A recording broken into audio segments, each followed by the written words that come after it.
এই রাজবাড়ির কাম আর মোট পুষবে না। তাহলে কি করবি? গীত লিখবি? গীত লিখবো, গীত। উঠাই আমার কাজ, তোর ওই কাজের সাধ্য করি নপুংসক। আমি জুলফিকার জিন্না। আমার লেখা নাটক চর্যাপদের কবি আসতে চলেছে থিয়েটারের ওয়ার্ল্ড প্রিমিয়ারে, ওয়ান থিয়েটারে।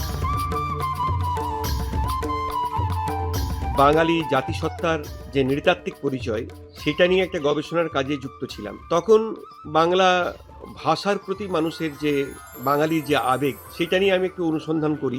আমের দেশ হবে সবুজ, আমার আকাশ হবে নীল, আমের ভাষা হবে নদী, আমার বাহন হবে বাতাস, আমের ঠিকানা হবে মাটি, আমার ঠিকানা হবে মাটি।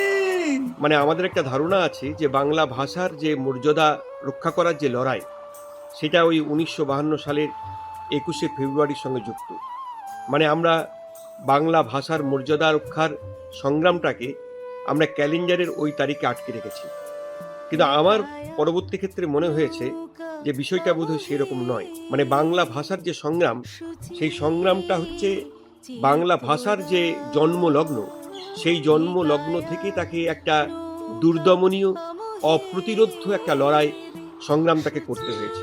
নগর বাহিরে জম্বি তোরে করিয়া।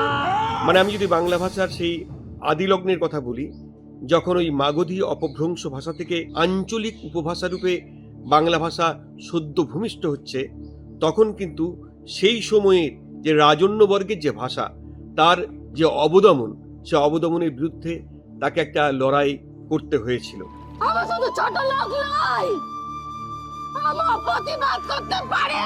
মানে আমরা যদি খুব ভুল না করি, তাহলে দেখব যে বাংলা ভাষাকে জন্মলগ্নে যেমন একটা রাজন্যবর্গের ভাষা হিসেবে একসময় সংস্কৃতের আধিপত্যবাদের বিরুদ্ধে লড়াই করতে হয়েছে, পরবর্তীতে আবার ওই রাজন্যবর্গের ভাষা হিসেবে উর্দু ভাষার বিরুদ্ধে তাকে লড়াইটা করতে হয়েছে। আমার মুখের ভাষা হবে আমার দেশের ভাষা।